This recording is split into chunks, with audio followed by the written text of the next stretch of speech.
샬롬 할렐루야. 히브리어 단어 묵상 71번째 악한 마음. 그러나 그들이 말하기를 이는 헛되니 우리는 우리의 계획대로 행하며 우리는 각기 악한 마음이 완악한 대로 행하리라 하느니라. 에레미야 18장 12절. 내가 그렇게 하면 특별 대우를 받아 난 그걸 할래. 못난 아이 연극 중에서 위 연구 구절은 이스라엘 백성이 할 수 있는 말이 아니다. 일부 번역본에서는 이 구절을 이같이 번역한다. 잊어버리세요. 우리에게 닿은 희망이 없으며 우리는 하나님에 대해 듣고 싶지 않아요. 우리는 죄 가운데 살기 원하고 계속해서 죄를 지을 것입니다. 사람들이 악한 마음을 갖고 있고 악한 성향을 따르고 있음을 인정할 정도로 타락했을까? 대부분 이 구절을 읽을 때 우리와 아무 관련이 없다고 생각한다. 글쎄요, 적어도 나는 내가 악해서 하나님에 대해 상관하지 않겠다고 말한 적은 없거든요. 우리는 절대 이런 식으로 하나님을 대담하게 거부하지는 않을 것이다. 문법적으로 이 구절은 백성이 에레미야에게 자신들을 하나님께로 돌이키려는 그의 시도가 절망적이라고 말하고 있음을 암시한 해석일 수 있다.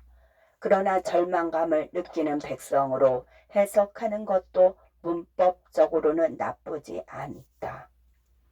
희망이 없다에 사용된 단어는 야쉬로서 낙담하다, 절망에 빠지다를 의미한다. 자신들의 방법과 생각을 따르려는 사람들의 욕망은 절망의 결과였을까? 무엇이 그들의 희망이 없고 하나님을 따르는 것이 무의미하다고 느끼게 했을까? 이 구절에서 사용된 영어 단어 악하는 오해의 소지가 있다. 단어 라하는 부서지다를 의미하는 세모 어근에서 유래했다.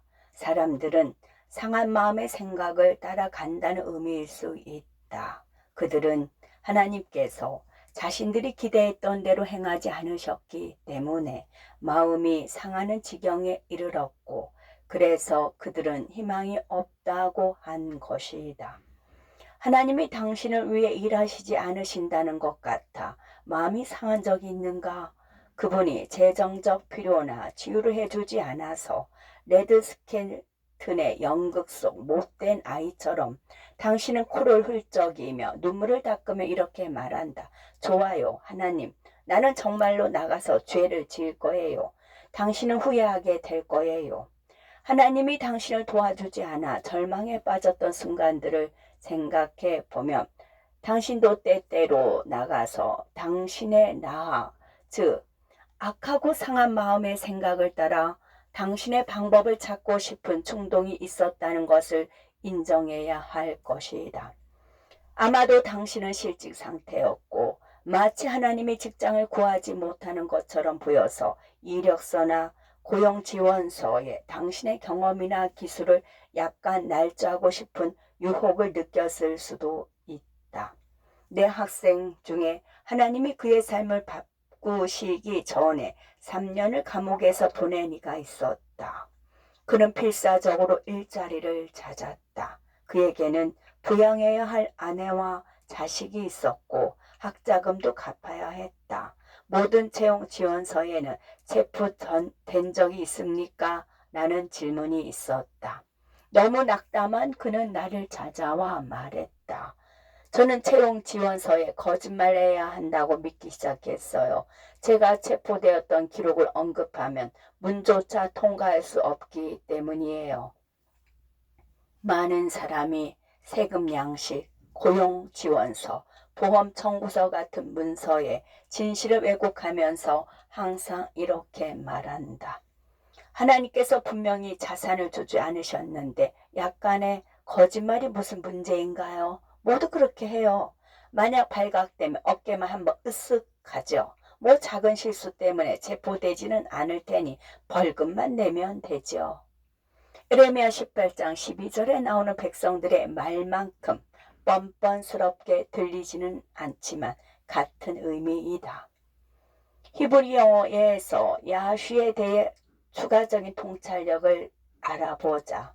요드, 알레프, 쉰으로 표기된 이 단어는 희망이 없다, 절망적인 체념하다를 의미한다.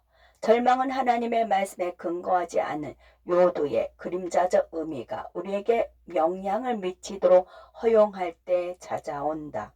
그런 다음 알레프의 그림자 측면의 양면성이 우리를 집어삼키도록 허용하여 우리의 불확실한 감정이 마지막 글자 쉰과 결합하여 소멸하는 불을 나타낸다.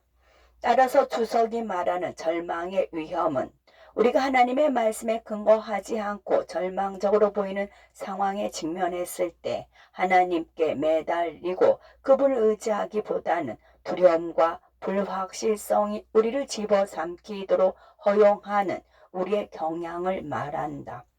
어떤 의미에서 이스라엘 백성은 우리와 크게 다르지 않았다. 그들은 에레미야에게 말했다. 들어보세요. 우리는 하나님을 신뢰하려고 노력했지만 소용없었습니다.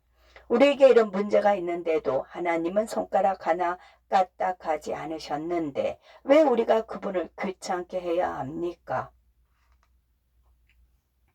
우리는 우리 자신의 헷지부, 즉 장치 방법, 상한 마음의 생각, 아이디어 상상을 따를 것입니다. 다시 말해 그들은 이같이 말한 것이다. 하나님, 당신은 우리를 위해 오지 않으셨고 당신께서 우리를 버리셨기 때문에 우리 마음이 상했습니다. 그래서 우리는 우리 방식대로 할 것입니다. 보여드리겠습니다. 아마도 당신은 그런 말을 한 적이 없을지 모르지만 나는 분노의 순간에 당신이 내 마음을 아프게 했으니 나도 당신 마음을 아프게 할 것입니다 라고 선언한 적이 있다. 그런 다음 나는 내 방식대로 하는 것이 정당하다고 느끼기 시작했다. 하지만 그런 상황에서 결국 우리가 얻게 되는 것은 두 개의 상한 마음뿐이다. 즉 그분의 자녀가 그분을 신뢰하지 않고 돌아섰기 때문에 사랑하는 하나님의 아픈 마음과 자기 마음대로 일을 처리하고 자기 방식대로 평안하게 살고 싶어서 특별 대우를 받는 못된 아이의 마음이다. 그러나 그들이 말하기를 이는 헛되니 우리는 우리의 계획대로 행하며 우리는 각기 악한 마음이 완악한 대로 행하리라 하였느니라. 에레미야 18장 12절 말씀. 아멘.